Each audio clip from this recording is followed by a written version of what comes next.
North London is sitting pretty at the top of the table, and Sheffield Wednesday are above Sheffield United. Welcome to the Kicking Off podcast. I'm your host, Blair. It's just me and my former boss, now current co-host, Ben Ballantyne tonight. Are you all right, Ben? I'm very good, thank you, mate. Well, you're not really. Well, I'm not. I'm lying. I'm fuming. Seething. Seething, yeah. Absolutely horrendous today. I've had to sit through that. Well, we'll talk about the whole city in a minute. Well, in about 30 minutes. We'll start with the biggest game for today, probably, is Arsenal Leeds United. God, it was straightforward for Arsenal, wasn't it? Yeah, I didn't even have to get out of second gear, did they? Just coasted, really. I thought, when I saw the lineup, and you see Zubimendi, Odegaard and Declan Rice, for me, that's the best midfield three in the league by far. I think it's got everything you want in a midfield. I think they all complement each other really well. It's the second game together, and they look brilliant, didn't they, today? And I know at home, Arsenal are a different animal, and they have been since 2006. They've never really lost many games at the Emirates, have they? Even under the, I won't say dark days under Wenger, because it wasn't really dark, was it? It was. No, towards the end, I know. Towards the end, when they had a really poor side, and he was just clinging on to fourth place just to pay Stadium off. But even then, they still always won at the Emirates, or never lost, really. I think the thing about Arsenal is that they can just grind games out as well, can't they, in any which way they want to. Oh, this Arsenal can. This side's quality, and that's why I tipped it to win the league. Because, well, you're struggling to name a better defence, aren't you? Because they're prepared to just risk everything because of how good they are at defending, and they can sit in, they can do the nasty side of the game. They've made some big signings physically, haven't they? Which is a big change for Arsenal, especially from the days under Wenger, where they were all, little technical players and could often get pushed about. That can't happen anymore. And Zubimendi is special, isn't he? Well, they got criticised last week for being, a poor side against Man United, and Man United fans took a lot of credit into because they attacked. They was on the attack more than Arsenal was on the attack at home. Yeah, but they never. You've got to be able to win that way to win the Premier League. You can't just. You don't win every game. I know PSG might do it, but you can't win every game by being on the front foot for 90 minutes without defending.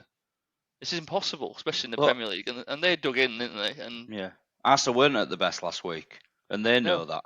But that's the sign of a good side, isn't it? It's not quite working out for you.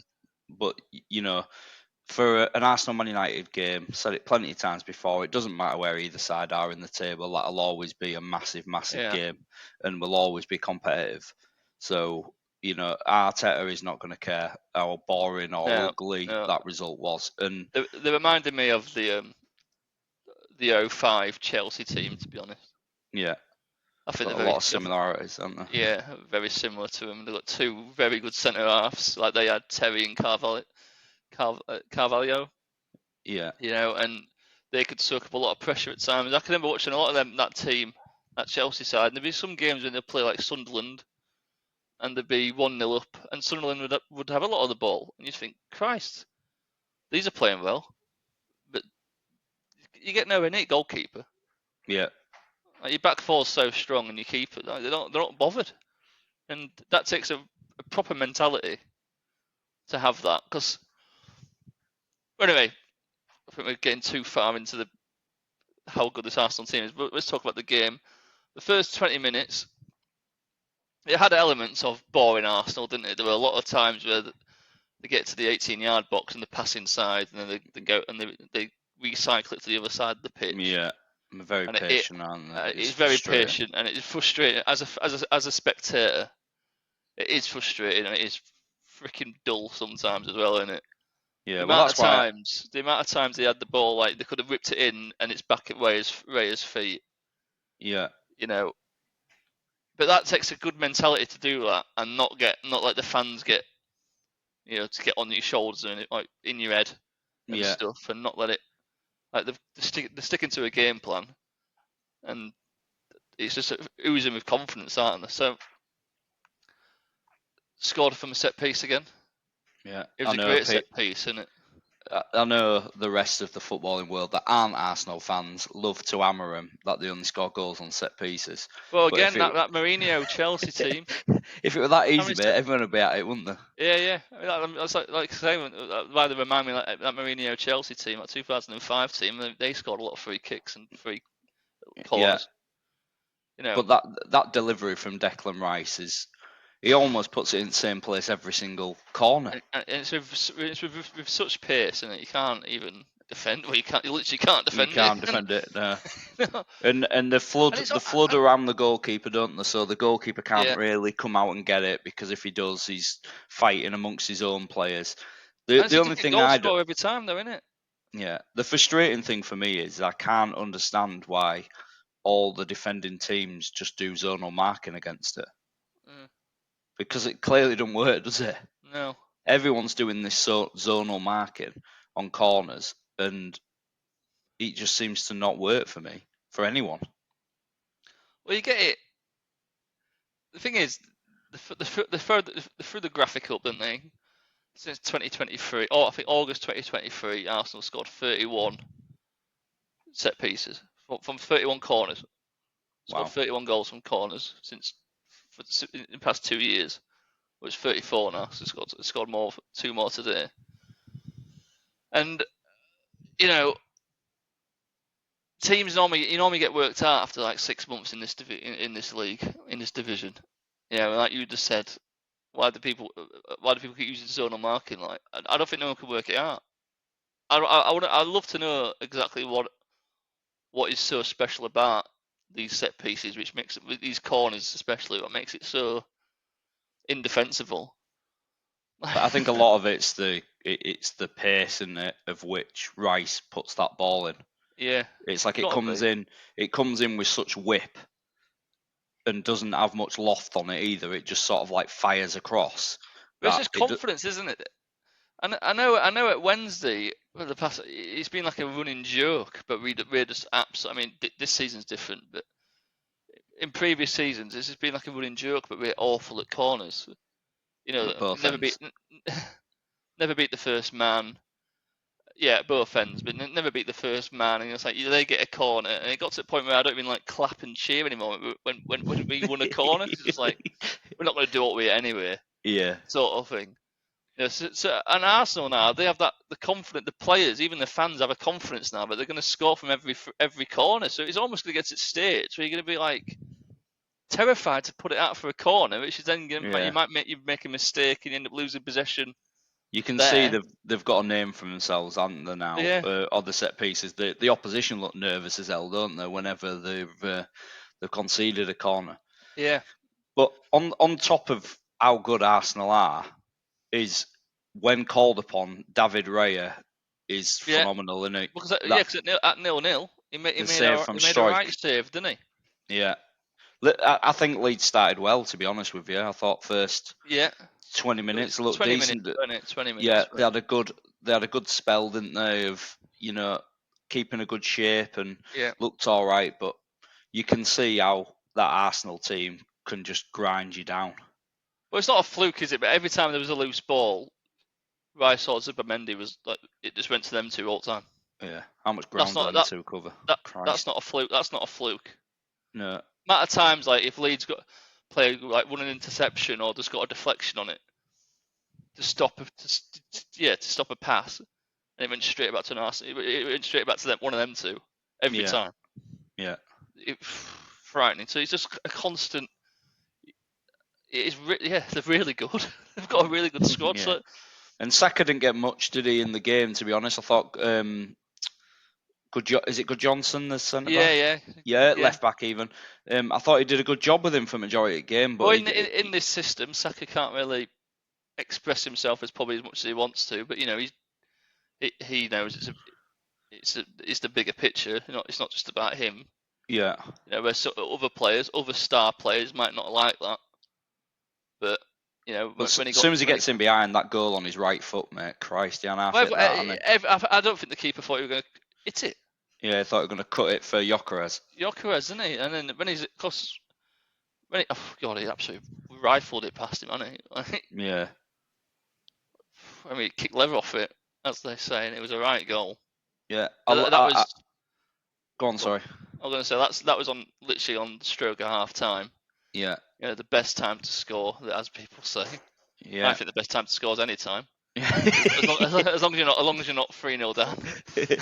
But the Gyökeres goal, I was very impressed with because of how direct he was, and he just committed those defenders, didn't he? Drove in the box and cuts it into the I was about post. to mention him. I was about to first half quite quiet again, weren't it? And everyone's sort of like going, his first impression of a game and a half, is he all that sort of thing? Yeah. But you'd hate to be a striker in that Arsenal team from the comments that we've mentioned before of how patient they are. And the amount of times you're like, go on then, deliver it into the box, and they cut it back and they recycle play. Yeah, well, this is the point about to make. Like, he is not. Sporting Lisbon's system, by all accounts, looked like it was all about him. It was built. The team was built around him, and the system was get the ball to him as much as possible.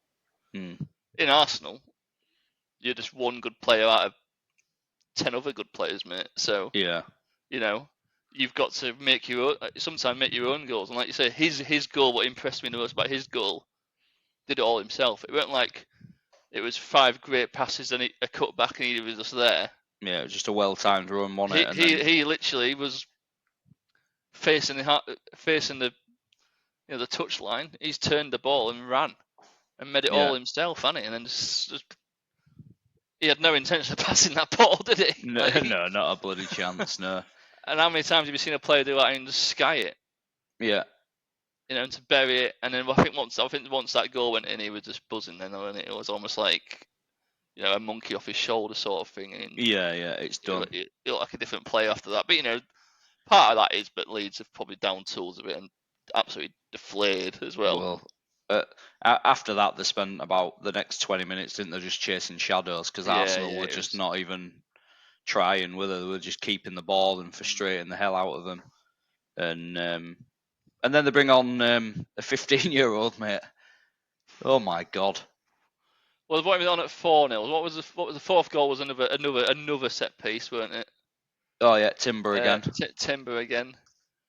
I'll tell you who really impressed me, and he's a player I used to say why we even signed him.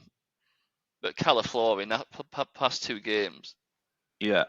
I think he's been excellent. Even for Gyökeres' goal, though, Calaflori has a run. It sort of runs across the keeper. Yeah. And it's sort of like maybe it just takes his eye off him, his concentration off him for 1 second. Yeah. And I was thinking, what's he doing there? Yeah. Sort of thing. But he is up there. He's a fit player, isn't he? He's up there all the time. Yeah. But he's always back. And what's so impressive about the Arsenal team, I think Neville said it. As soon as they lose possession, that back 4 is back. Yeah. They never seem to be like scrambling or chasing, running for their lives to get back. They all get back. They all get back in shape. Considering how much ground they cover as well, because the 2 fullbacks don't sit flat, do they? You've got them. Well, Calafiori was bloody everywhere. Lewis Skelly, when he comes on, likes to invert. Yeah. And I thought Timber had a very good game. Not just the fact he scored 2 goals, but I thought it was very, very good. Yeah, I mean, but you've got competition for places, though, haven't you? Like Ben White, he'll be wanting to play. And I think Ben White is an exceptional player. Lewis Skelly, he might be a young lad, but he'll be wanting. He want his shirt back. Yeah. He played every game pretty much flawless when he played last season. When he got in that team because of injury, it's just unbelievable. And then there are a few injuries. I think there might have been precautions. I think Saka might be a bit worse than Odegaard's, but that's because who they're playing next. Yeah. Who did they bring on for Odegaard? Ethan Wanyeri, mate. Wanyeri, yeah, exactly. Another how old was he now? 18? 18, I think. 17, 18. Unbelievable. Scary, isn't it? Yeah, so they bring Dalman on, who's impressed At 4-0, you could bring him on when you're coasting. I get that. But you bring him on. How many times have you seen a young player come on and he has no impact on the game? Basically, he comes on, he's very young, he has a few touches of the ball, loses it a few times, maybe, and then there's players safe in himself. Well, yeah, that's the thing, isn't it? Usually they come on and it's just like, get a few touches at ball, don't give it away, just take a touch, back to full back, take it nice and steady. Yeah, just sort of like ease yourself in.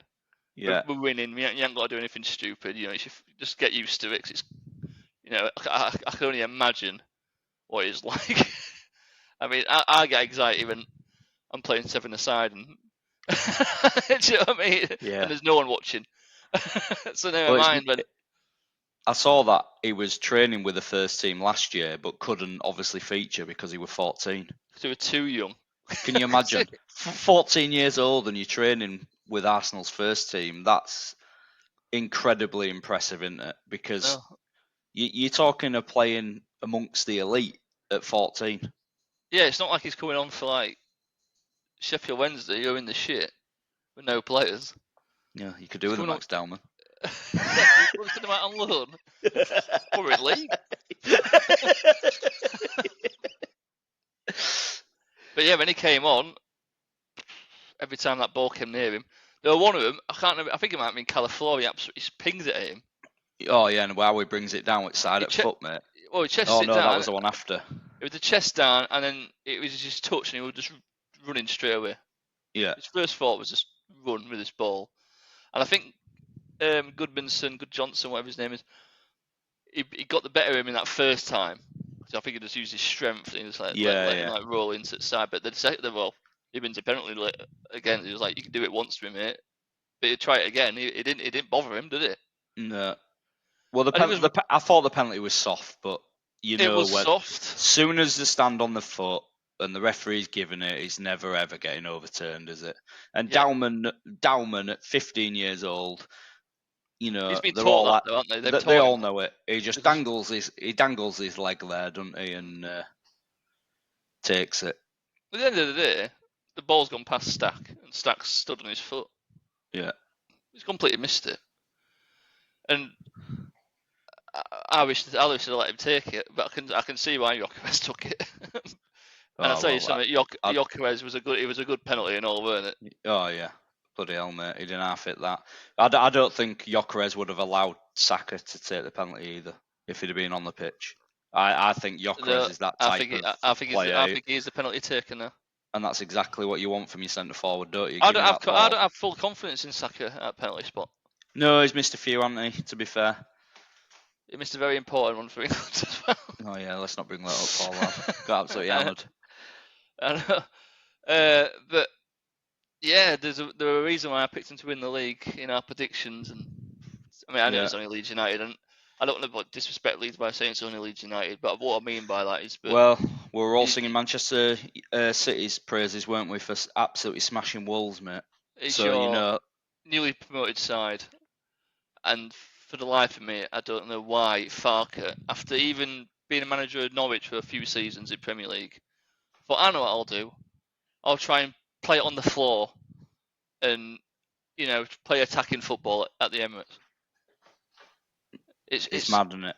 What I couldn't gather was stupid. They just persisted with playing out at back, didn't they? Yeah. And don't get me wrong, they didn't completely concede possession right in their own box a lot, but it's just I just, why do you want to do that against? But you'll never ever win a game of football if you're playing a similar type of football as the opposition and they've got far better players than you. No, you just won't win a game of football like that. It's impossible. No, you've got to make it ugly, haven't you? You've got to, Leeds have got quite a big side, haven't you? You'd have thought, why don't they just try and get it up, get Stack to win his flick-ons, play off second ball, make it a bit ugly. And I know, some fans will say, I don't want to see that. But unfortunately, that's what keeps you in games against the elite. Not trying to go toe for toe. Last season when Everton couldn't win for toffee, like that. and Sean Dyche's Everton turned up, and I think they won on I think it was a set piece, long free kick into the box, header. Yeah, That's it. Now we've got a goal. We've got a goal, and we'll just put 2 banks of 5. Try and break us down, mate. What we'll do is we'll sack Dyche and bring in David Moyes, who just goes direct into better. Oh, I know. Well, Can't work it out. They've got to win tomorrow, haven't they? 'Cause Yeah. he's under pressure already. If Yeah, he is. Yeah, so sadly, Ross, I know you're listening. I can't really praise Leeds at all. There was nothing positive you can say about them, can you? Apart from that first 20 minutes, they weren't very good. No, but I just think it's naive and all. I know you're not going to get anything against the top 6, are you? Really? At the start of the season, but what like bonus points, aren't they? But you know, when you've seen like Pep go off his head because they've played against a team that are not as good as Manchester City by any means, you know, one of the teams lower down, and they've just turned up and shut up shop. And he's gone like, there's only one team who's tried to win this game today. Well, yes, mate, because they're not going to try and go toe to toe with Manchester City. Because if they are, they're idiots. Because you're going to do them 5-0. Yeah, exactly. And as soon as you go 2 goals down, you're done. But what thanks do you get from anybody going, oh, I tell you what, Leeds, fair play to them for sticking to the principles? Oh, yeah. No, everyone's just going, you've just been smashed 5-0, mate. Oh. Well, we know Ross is Ross weren't very happy about his team sticking to the principles today, was he? No, definitely not. I think his words were, I don't want to talk about it. Yeah. Probably put himself down for overtime so we don't have to do a podcast. Yeah, but Leeds are never going to get anything out of that game today, so I wouldn't be too disheartened by it. But... Well, look, your season's not going to be defined over getting smashed 5-0 by Arsenal, is it? No. You know, write it off, move on to the next one. Yeah. We better talk about the other. Well, the other results in the Premier League today. The other North London side. Thomas Frank's Tottenham Hotspurs. Tottenham are a bit of a bogey side for Man City, aren't they? They always seem to get a result for them. And I can remember like it might have been a year ago, a couple of years ago, an interviewer asked Pep, if you could have anything you want, what do you want? And I think they were like expected to say like a new midfielder because Roger injured or something. And he just said, I don't know, a win at Tottenham. Something like that. And so even he knows they're a bit of a Achilles heel for him, and it goes back to that Champions League semi-final. Yeah. Champions League quarter-final, weren't it? Quarter-final, yeah. And when everyone thought that was going to be Man City's year to get the Champions League that year. And but I was really surprised when I saw the result today. Well, we've not seen the game, have we? Because I was getting bored to death watching Hull City being terrible. And I think you were at a kid's party. So, we didn't see the game, but by all accounts, Pape Sarr was unbelievable today.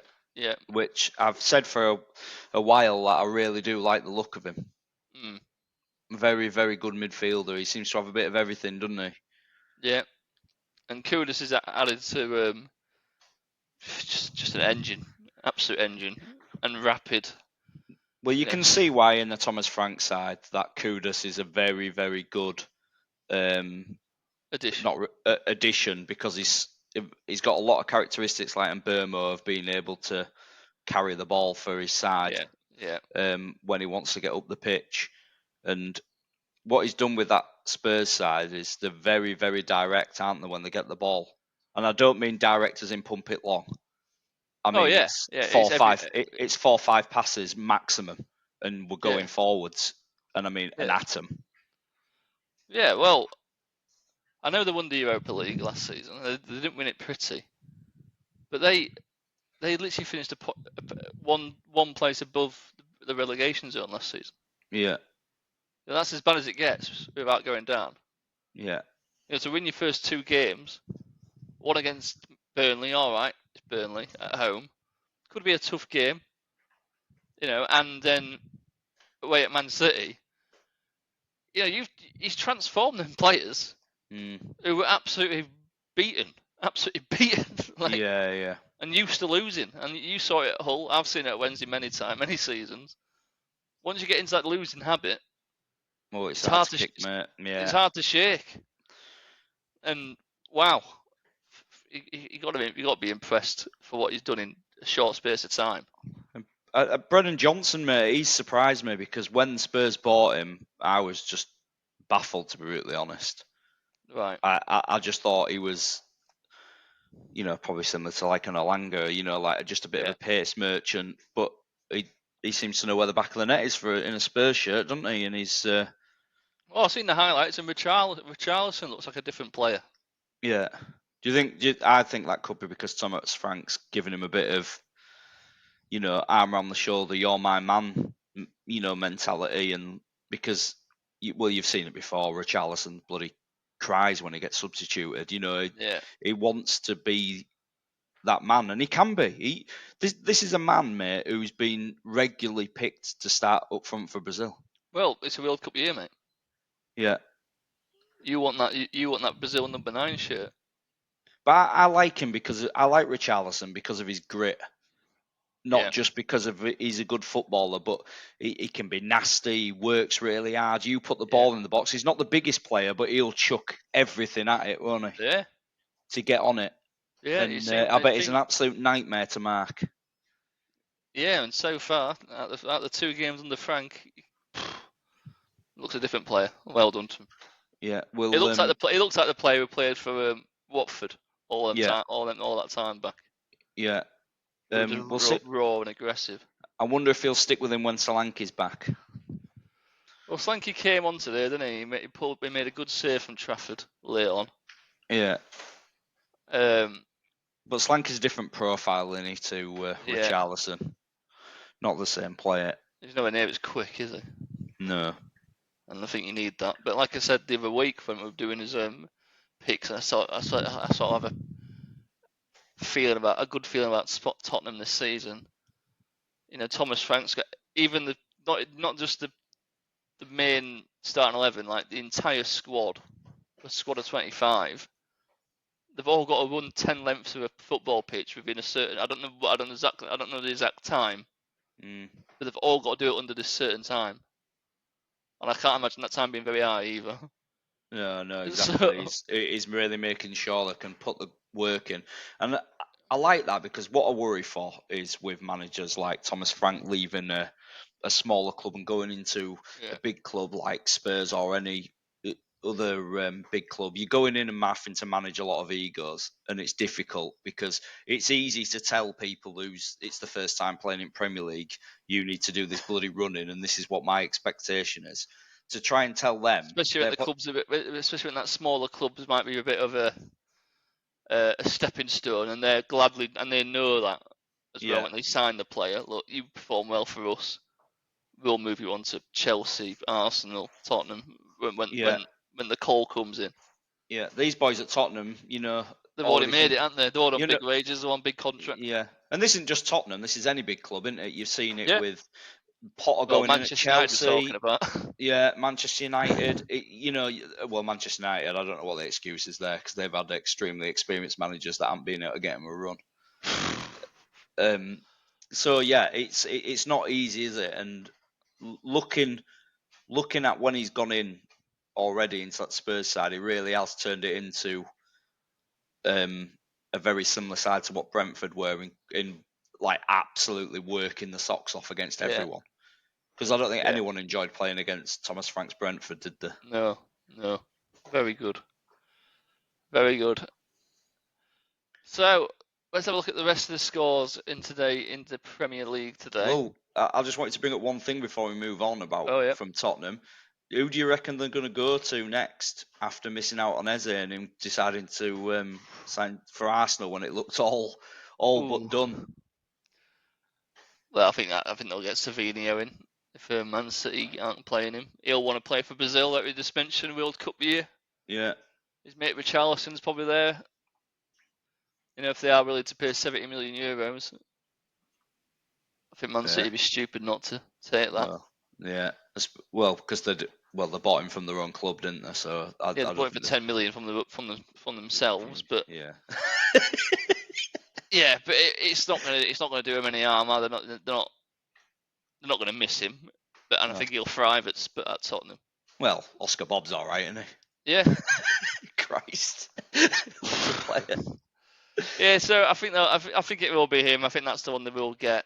I don't think that. I think they'll get someone else as well. I couldn't tell you whereabouts on the pitch. Maybe another centre half.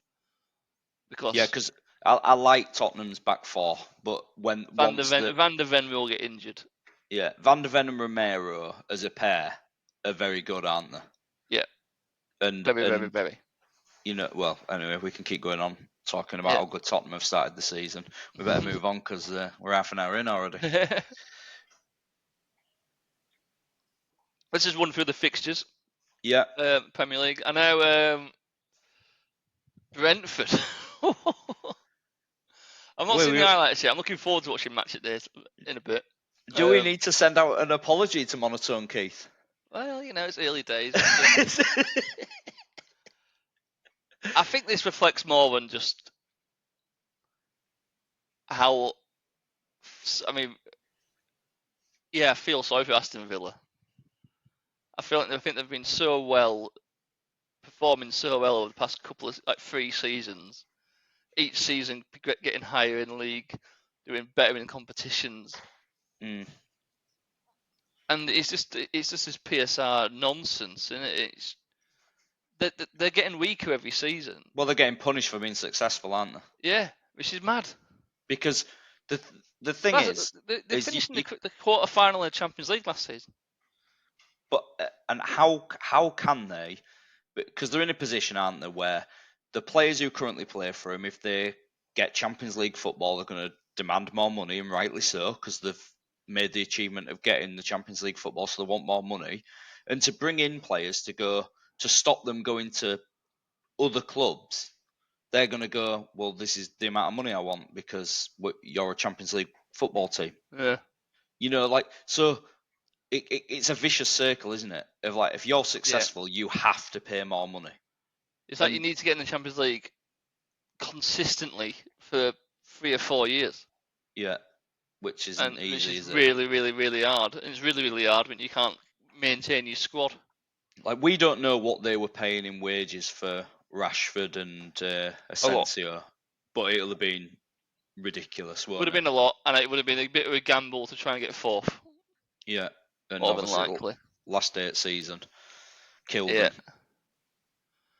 But they lost Jacob Ramsey. Yeah, probably not by choice because he was the best option to sell for the impact on it has on PSR. So I don't know who's their attacking options at the moment. Watkins, Morgan Rogers, and is it Evan Gessand who they've just bought from France? Yeah, they've lost Leon Bailey as well. Well, they don't really have any wingers anymore, do they? Who do they have? Not particularly. I think that's what happened. No one. I think that's what happened today because I believe they've started Rogers on one at wings. Yeah. And he, by all accounts on the radio, they were saying he hadn't been very impactful. And I think did someone get injured or whatever? And they bought on, Emi Buendia, who's been out injured for a while. Right. Yeah. Midfield. And then he subbed off Buendia later on in the game, and Buendia went off his head because he took him off again, and he moved Rogers into 10. Right. And then Rogers was apparently very, very, very good when he went back into the 10. Yeah. But he's not really a winger, is he? You've seen Rogers on that half turn in the pocket, and then he just turns and runs at the defence. Very powerful. But yeah, I feel for Villa because it's just, you can see they're missing a lot, aren't they, in that squad? I mean, look, they lost John Duran and all for 70 million quid last January. It's not. Well, this proves, doesn't it, of how far into their PSR troubles are they when you can sell a player for 70 million quid and you can't really improve your squad. Well, this is why I feel like I know we've been waxing lyrical over Tottenham and on Arsenal, But they've got resource and they're allowed to spend money, aren't they? But PSR makes it easy for them, doesn't it? Because they're already big clubs. When like they're already big clubs with huge stadiums and massive revenue off the field, which seems to be more important than anything else. Yeah. It looks like Villa are trying everything to get Nicholas Jackson. Yeah. Because that's the guy Emery had at Villarreal. Yeah. And he they loves want him. a loan deal, don't they? Because obviously they can't afford to pay 80 million quid that Chelsea want for him. Yeah. So they'll probably get that over the line, and it'll do all right for them. I think it'll be a deadline day, won't it, that one? Because Chelsea will hold another out player for the Newcastle miss out. Yeah. But Brentford's big signing. 42 million quid was it for? Is it Odaka? No, it's that. What's he called? It's Otara or whatever his name is. I don't know how you say it. Yeah, Otara. Dangro Otara. Right. From Bournemouth. Yeah. Looked quite good in phases for Bournemouth last year, but didn't always start for him. Came off the bench. Very, very pacey and direct. Yeah. Well. And that's how he got his goal today. Just bursting through. Christ. And then you got Bournemouth beat Wolves. Yeah. 1-0. So my two predictions for relegation fodder this season, Brentford and Bournemouth. Well, that's not going too well. My dark horse and my title winners doing all right, but my relegation teams aren't. They're doing too good. 4th minute goal for Tavernier, and then Totti's got sent off, which obviously hasn't helped Wolves, has it? But Wolves are going to be down there. West Ham are going to be down there. We've got a drubbing. The thing is, I think all of those teams around that area are so similar that we need to wait and see, don't we, to see how they actually finish the window. Because just a few additions could make a massive difference. When did the Everton sack Daichi? Was that about November time? Yeah, I'm sure it was. And by end of season, the three that went down were miles off. Yeah. Weren't it? And when they sacked Dyche, I don't think Everton were in the relegation zone. I think they were like 3 points off it. So it just shows, doesn't it? But I think there's gonna be a big battle this. I think it will be a relegation fight though this season. I don't think it'll be. No, I think there's a lot of teams that are going to be in and around it, aren't there? Yeah. Another one of them teams who I think will be in it around it was Burnley, but they beat Sunderland 2-0 convincingly at home today. I mean, well, who did Burnley play last? Who was their last game they lost? Tottenham, weren't it? Yeah, well, by all accounts, I didn't see that game, but from what I was reading, is even though it was 3-0, it was 3-0 Spurs, wasn't it? Yeah. Yeah, they were saying that Burnley weren't actually that bad. And played quite well. And obviously home form is key, isn't it? As they say, home form is key, and to beat whoever's going to be in and around you is massive. Yeah, especially in Sunderland, where confidence was oozing out of them at the moment. Had a good transfer window. Fans are well happy. They've just beat West Ham. Yeah. And it's go and beat them easy 2-0. Yeah. Oof. And then West Ham, I think West Ham are big time in trouble. Oh my God. I could not believe how bad. Like, it was hard to say Chelsea were good because West Ham were that bad. Yeah. They were awful, weren't they? They went a goal up. Yeah. It was nearly 2, wasn't it, when Fulcrux got ruled out, or 2-1. Yeah. And then 2-1. And then after that sort of like 15-minute period, the game just flipped, didn't it? And they looked about 5 yards off it, all over the pitch. Yeah, well, that's a big fixture for West Ham fans. Yeah. Chelsea at home. I mean, what I didn't realise until I moved until I lived down south for a bit, I thought Chelsea West Ham were the big one. Turns out it's everyone hates Tottenham. Yeah, just everyone. And that never gets portrayed in the the mainstream media. Yeah, the football firm films of the early 2000s. Oh yeah. No one ever really mentioned Tottenham, but it turns out they all hate Tottenham down south in London. But again, Chelsea is still one of the big ones. That's like Rotherham United coming to Wednesday and smashing us 4-0, 4-1 at home at Hillsborough. I mean, I'd be fucking apoplectic, mate. If that happened. And yeah, I think a lot of West Ham fans are done with Potter already, aren't they? But he's going to be on a massive contract. Yeah. And I don't know how West Ham get out of it. Well, they've got no legs in midfield, have they? You can't have. Do you buy him? Do you give him money to strengthen, or do you trust him with the money?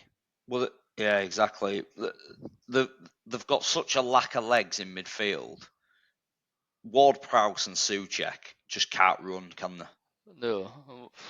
Christ almighty. No. I mean, Ward-Prowse couldn't run. No, he's never been able to run. He's just been a really good set piecer, hasn't he? Yeah. But yeah, I can't tell you.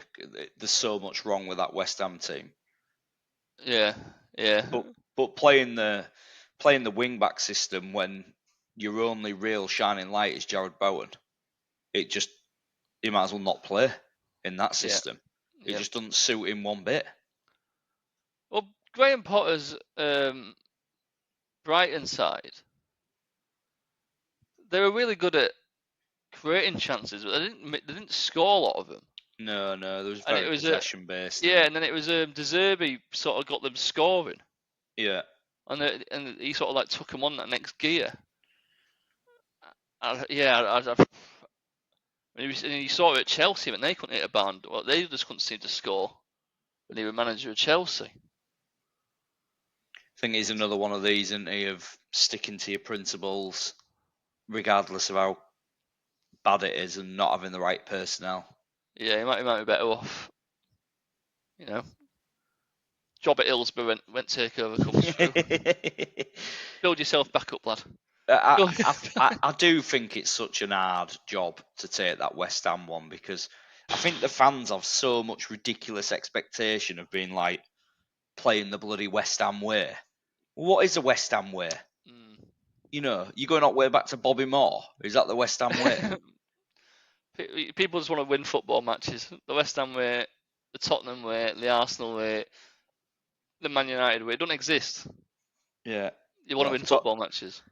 Talking about that, do you think in tomorrow's game with Palace and Forest, what about Marinakis? That one's become a bit of a feisty one now, and it's Palace Forest.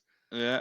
Just because of the Europa thing, what's gone on over summer. Yeah. Palace would be desperate to win that, but they've just lost. What about Marinakis apparently thinking about sacking Nuno? He's had a falling out with him. I don't particularly know why he's had a falling out with him, but Nuno has literally come out in public and said, "Yeah, we're not in good." Well, last time I knew a manager just did that with Danny Will in January, mate, and look where that ended. Yeah. It's irreparable. And the chairman will always win. Is this? Yeah, obviously, it's his club and he'll just get rid of you. But the thing is this an argument over playing style? Because if they're talking about getting Ange Postecoglou, that is nothing like an Ange Postecoglou. No. A Nuno. Ange is nothing like Nuno. The complete opposites. Yeah, and I don't know how you could even criticise Nuno. A year and a half ago, when they signed Chris Wood. Yeah. Every Forest fan thought it would he'll just keep us up. He'll do enough to keep us up. Yeah. And that's it. He'll never ever be a goal scorer. We'll move him on in the summer. He's an absolute goal machine from now. Yeah. But that's because it's direct football and straight into him. Yeah. Not that's what he feeds off. Forest will be in trouble if they bring Ange in, because Ange will stick to his principles, and I don't think that Forest team's good enough to go toe-to-toe playing tiki-taka football. Well, they've signed Douglas Luiz, who's a very good midfielder, and I'll give him that. Yeah. Wow. I'm impressed with that signing. But their PSR must be getting there now, surely. got to be on it. Fucking hell. I mean, they already had a points deduction over a year. Yeah.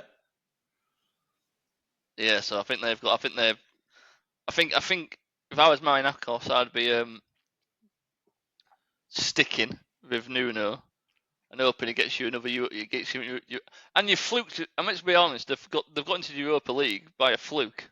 Yeah. Just because of Parish and Texter, neither of them had any thought or expectation, should I say, of Palace getting Europa League or getting European football.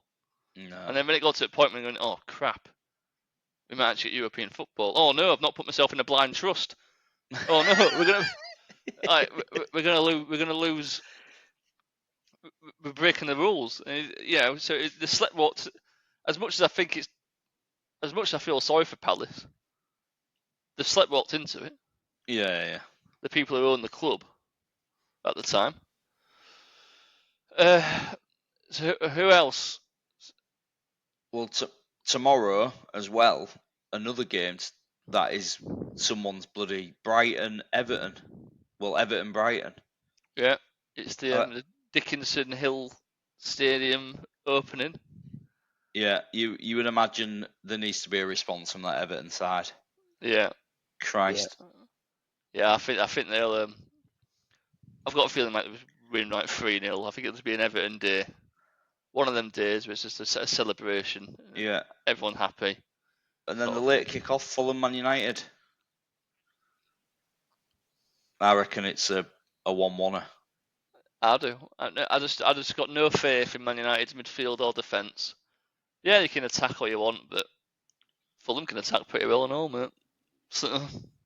Yeah, And the stat of the day that I saw was about Graham Potter's got a higher win percentage at West Ham than Amorim has at Man United. It's bad, isn't it?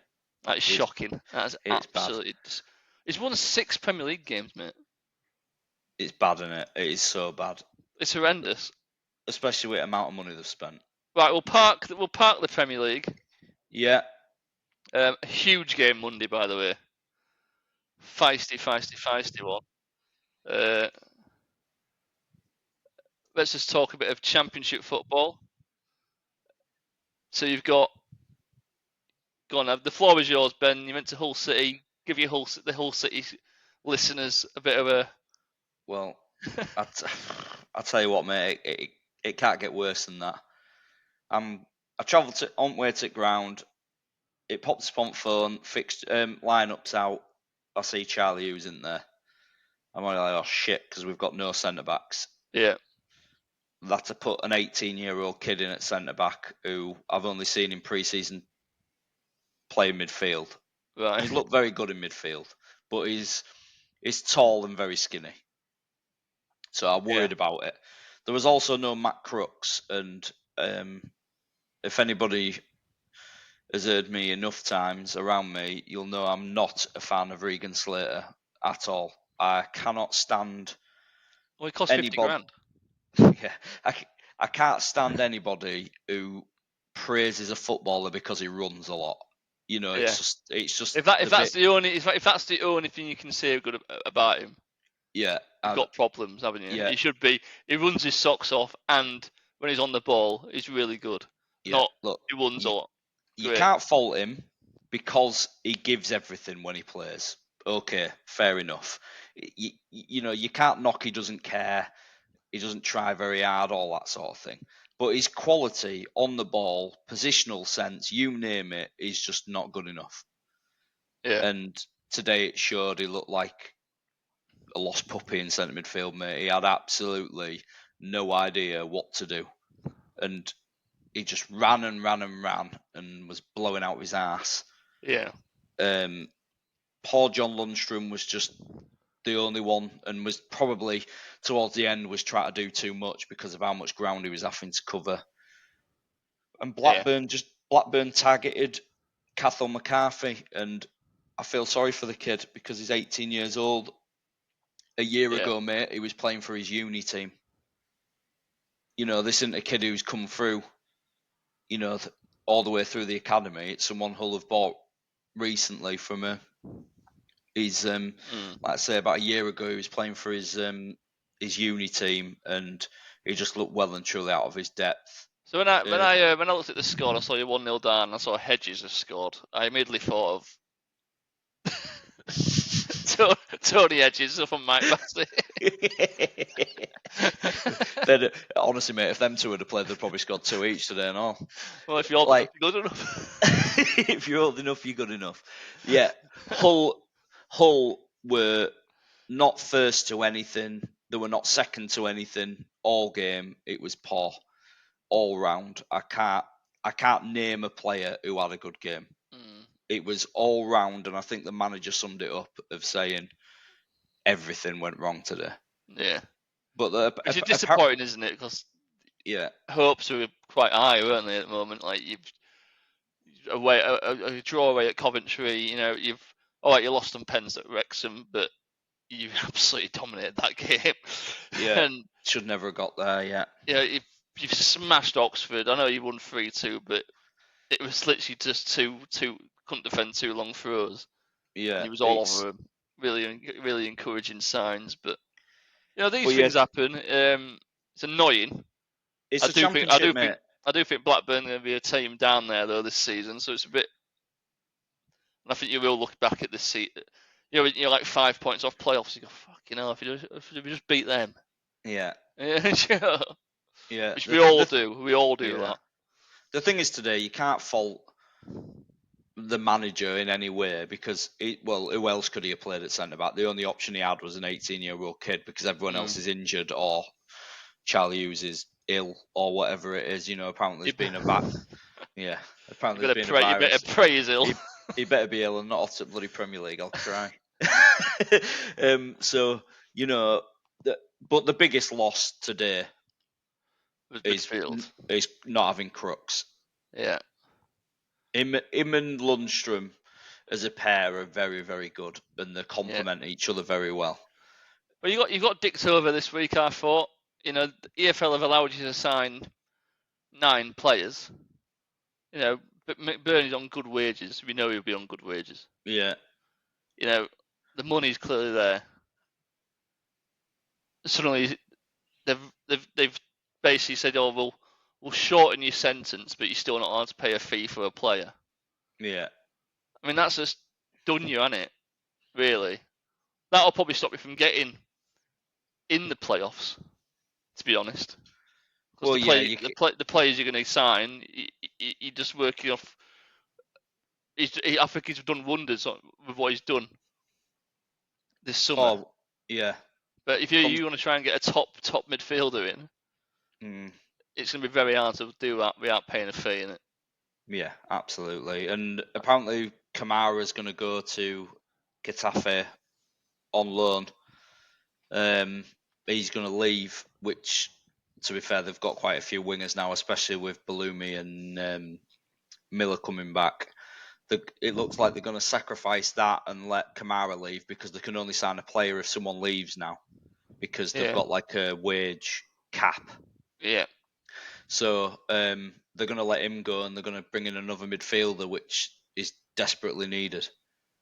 But Christ, today, mate, Casey Palmer. I have never seen a player either look like he's untouchable on a football pitch or just don't turn up.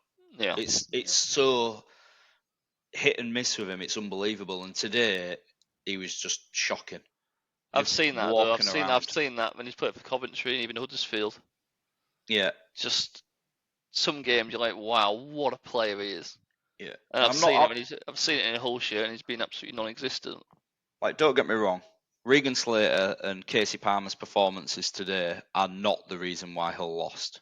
No, it was all round. They contributed bad, but yeah, if you watch them two and watch him back, their positional sense, not only when we've got the ball and don't have it, it's both. I had no idea what they were doing today.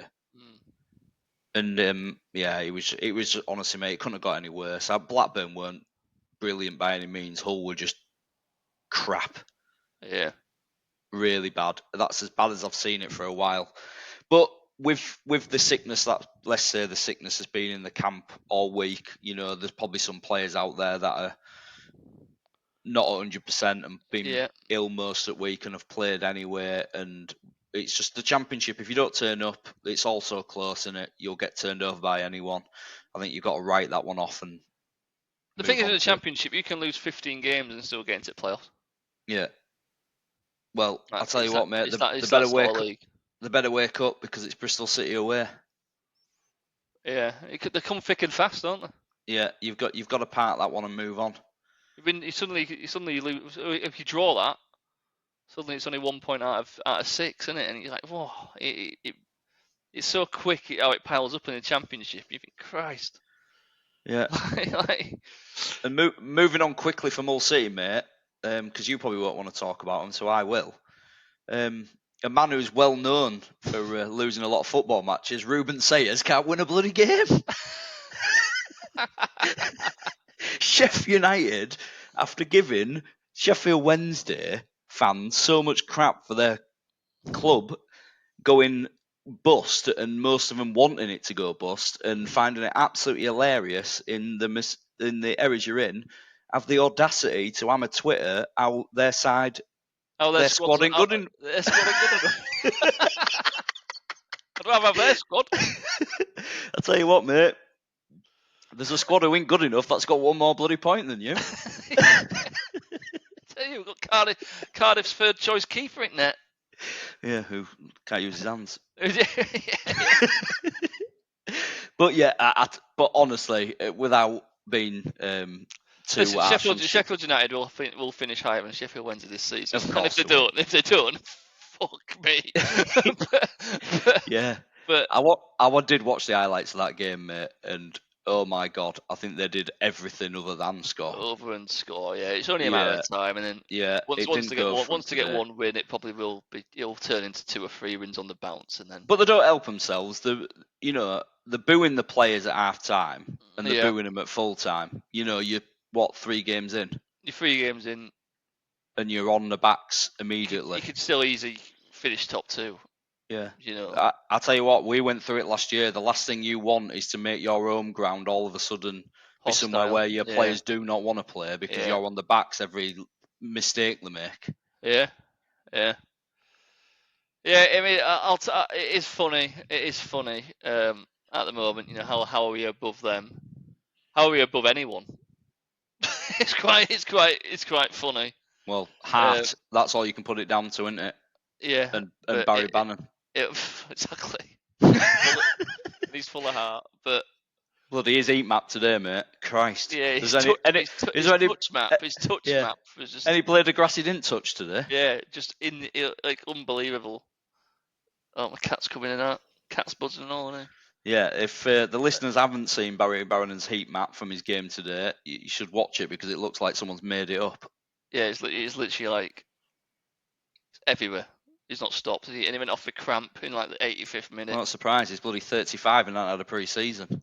Yeah, I know. And he's touching every blade of grass I've seen Wrexham fans just tweeting, just saying like at half time that game had done, and then second half this guy was just unbelievable. And then they were saying like Wrexham need to wake up because if they're suddenly the Wrexham fans are thinking we might be in a scrap for relegation now.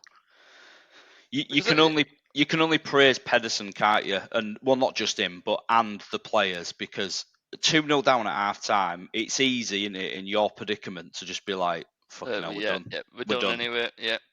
But you can't even make changes though. The changes you make, like for like players, you can't really make tactical changes and change the system too much. They're probably just working on one system. Yeah. And one system only, because that's all they've got. They've got literally they've got like 17 professional players really. The rest of them are just kids who they're not. I mean, there will be good players one day, but they're not good enough at Championship. Yeah, it's a big jump now, isn't it? Yeah. And fair play to that second half. They ran the socks off, and then Charlie McNeil. Oh, I could have won it, mate. Couldn't I? Christ. Literally could have won it, and I think he's just. Well, anywhere other than straight at him, mate. Yeah, and I think what has happened is he couldn't believe his luck. He's in this position, And I just think inexperience has done that. I think he's changed his mind, hasn't he, at last minute? Yeah. I think he's talked himself out of doing whatever he was going to do. I think he was expecting the ball to come to him because I think at Faceru, he goes rather than going straight to McNeil first, he goes to the left. Yeah. And then I think when McNeil reckons he's going to shoot, he's ended up putting a ball across the box. It's gone to McNeil. And then McNeil's like, you know what I mean? And I think he's already made his mind up that that guy was shooting. Right. I can't remember who it were. Might be Kabatsky. I really can't remember. We just had too much in like, I thought we were going to actually win it. Yeah, but that would have been scenes because it was literally last kick at game and all, wasn't it? Yeah, and it just fair play to them. Like they've got 1 point. It's one more point in the fort. I have said a lot, but I think we'll do all right until the end of September. But I think once it can only go on for so long with really such a small squad. You can't. Yeah. Well, you can't buy anyone either, can you? You've had to beg to get a goalkeeper on loan. Yeah, we're not even allowed. We've had players through the door who are wanting to sign, and the EFL are saying no. And I agree with him. I completely agree with him. Well, yeah, because you can't guarantee they're going to get paid. Can't guarantee they're going to get paid, and don't let him sign players because he'll cling on. Well, look, you've only got a week, and you'll find out if he's paid him again, won't you? Yeah. Because he didn't pay him on time last month either.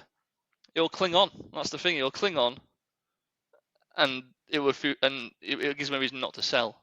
I think if they don't let him sign players, I think it's forcing him out. Hopefully not. It's the only way they can do it. Unfortunately, I do think we need to get hopefully an agreement of the sale next week, so we can hopefully get the money in through the back door and buy and get something in because they need reinforcements. But they've got 1 more point than I thought what I thought they were going to get.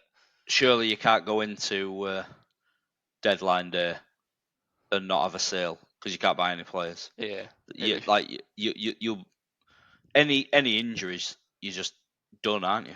Yeah, and that keeper, fair play for him to wanting to come and play for us, but by all accounts, it doesn't look like he's a very good goalkeeper. So, well, he is a third choice. Third choice in the League One team.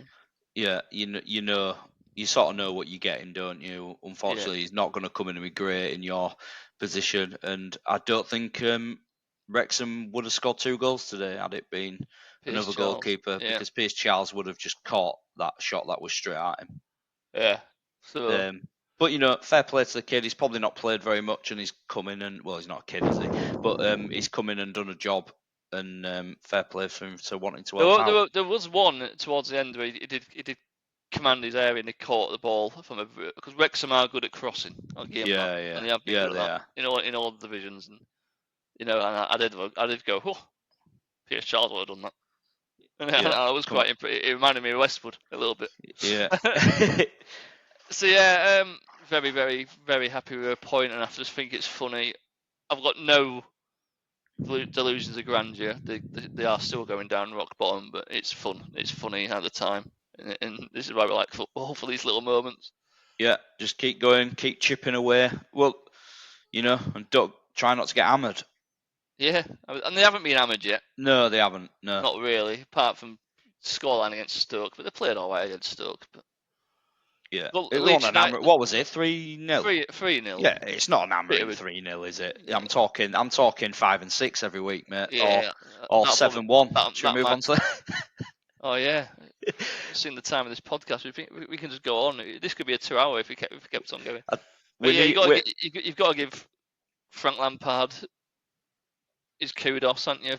Yeah. Let's finish on Frank Lampard's Coventry. 7-1. Who were the goal scorers? Was it 7 different scorers? No.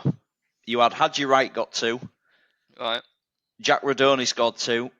He's quite good, isn't he? Yeah, he's very good, yeah. Torp scored 2. Right. And Thomas Asante got 1. Right. Which, wow, yeah, and I've seen the goals. Bloody one of Torp's goals, unbelievable. Very, very good. He's just got them going, hasn't he? He's just gone in there. Because when he went in there, they were towards the bottom of the table, mate, to be fair. You can't... And everyone said he was shit because he had a bad season at half a season at Everton. Whoa, well done. And a shaky half a season at Chelsea. Yeah. Other than that, he's not done that too bad, has he? Well, you know. Ancelotti didn't do a good job at Everton, mate. No, yeah. You know, Yeah. But he's not a bad manager. He still kept him up when Yeah. it looked like the word definitely going down. Lampard did keep him up. That's what makes bloody Hull City's 0-0 draw with them even more impressive at their place. Christ. Yeah, because QPR have got a bit of decent expectation this season as well, haven't they? By all accounts. Yeah, unbelievable. Obviously, I haven't seen the full game of the Coventry game, but they've got to have played very well. You don't win a game 7-1 with luck, do you? Christ. No, well, it's not easy to do either. Otherwise, you'll see it more. You'd see it all the time. And well, it's just good to see a team not getting a good lead as well, and just passing it around. Southampton, Ipswich, mate, as well. Oh, sorry, a good lead. I thought you meant like a good lead in the Championship, like someone that's storming away early. No, goals. I mean like get a good lead, and they've definitely gone for kill there, haven't they? Yeah, goal difference is huge in the Championship. We've seen it. Yeah. Well, you stayed up on it last season. See, goal difference is important, isn't it? Fucking one goal, mate. It'll be all different, wouldn't it? But yeah, fair play, Frank. It's hard to take the piss out of you, and it's hard to take the piss out of them when they've won 7-1, isn't it? When people look Frank Lampard's commentary, but yeah, they're looking good. Yeah, they're looking good, and who you Oh, you're out of the cup, aren't you? I didn't mean that as a joke. No, I never even think we're in it, mate. I can't remember the last time we won a bloody cup game. Well, Wednesday you got Leeds United at home. I reckon Leeds might get back on the proverbial horse on Tuesday and win quite convincingly on Tuesday night. You're going to send kids out again? We're going to have to, aren't they? You've got to. You can't be risking Bannon and that getting an injury, can you, in a bloody cup game? No, as much as they want to play against Leeds. Yeah. For a bit of Yorkshire pride, but he'll have to go on bench because you ain't got no one else. Yeah. But bring him on for 20 minutes if you need to, but don't have him fucking playing 70 minutes and. Thing is, Bannon can't play in first gear either. Oh no, exactly. So you can't risk him. You know what it's like? Something will go wrong and he'll end up running 60 yards off at pitch and pulling his hamstring. I'm just hoping Danny Farker might send us a few players on loan. That Patrick Bamford, your fans always take the piss out of you, will have you? Well, hopefully Leeds put a weaker side out as well, and they don't completely just go. We need the minutes. Yeah, I think they could. I think they could smash us quite easily. This is going to be quite hard to take. Should we leave it there? I will. We can't really do a quiz, but no. I'll quiz you and see if you can get any of these. I think this is a good list. The top 20 youngest players in the Premier League. Oh, I know two of them. Yeah, so obviously. I know more than two of them, but Ethan Nwaneri is the youngest. Just throw some names out at me and see if I'll tell you if they're all right. Max Dowman from today. Yeah, so they're youngest too. Ethan Nwaneri was 15 years old, 181 days when he made his debut.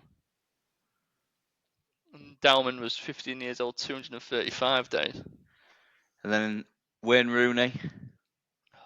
Wazza, he's 20, mate. 20th on the list, so he's only just got into this list. 16 years, 297. Oh, bloody hell. Who else is... Oh, scored a rocket against David Seaman, didn't he? I mean, that just made what a player he is. Remember the name. Yeah. Christ. So, another Evertonian player, mate. And he looked quite good when he first broke onto the scene. I'll give you a clue. He joined the dirty red half of Sheffield. John Fleck? No, Jose Baxter. Oh, yeah. I remember him, yeah. 16 years, 191 days. Wow. Tyler Diblin, did he play really young or not young enough? Not young enough. Right. Notable names here. Angel Gomez. Oh, yeah. for Man United. Is it Angel or Angle? Angel, yeah. Angel Gomez, 16 years old. He makes you laugh, doesn't it? But they let him go. A player called Mark Platts, who played for Sheffield Wednesday, mate, 16 years old. Wow. 263 days. I can't say I really know him. Who he were. Reece Oxford. Remember that guy? Oh, was it West Ham? West Ham. What happened to him? What did happen to Reece Oxford? Is he just out on loan? He was quite tipped, weren't he, to do something, weren't he? Reece Oxford. Yeah, he's at... You got Germany or something? Yeah, but he's hardly made any appearances. Yeah. Yeah, he was tipped very highly, wasn't he? He's 26 now. It's mad, isn't it, that? Yeah, he's must have just been dogged by injuries. He's hardly made any appearances, really. 69 appearances for, is it Augsburg? Yeah, Augsburg. 2019 to 2025. Wow, that's quite shocking, really, especially when he broke onto the scene. Who else is on there? Aaron Lennon. Oh, yeah. Izzy Brown. Izzy Brown played for Wednesday, mate. He was absolutely horrendous. And he'll admit that himself. Yeah. Gary McSheffrey, Coventry City. Coventry. And another lad here called Jack Wilshere. No, he wasn't bad, him, was he? No, very good. Right, we'll end it there, mate. I've enjoyed that. Yeah, not bad considering there's the two of us, and we were wondering if we'd fill an hour. Two of us. I've not seen any of the highlights today either because I don't watch match of the day. It's part of the routine, so I've not even seen anything. So we've done all right, I think. No, we've had to do it a day early because we're busy. Yeah, we're busy. So it's bank holiday. We're going to enjoy some beers, and we're out. So yeah, thanks for watching, everyone, and listening. See you later.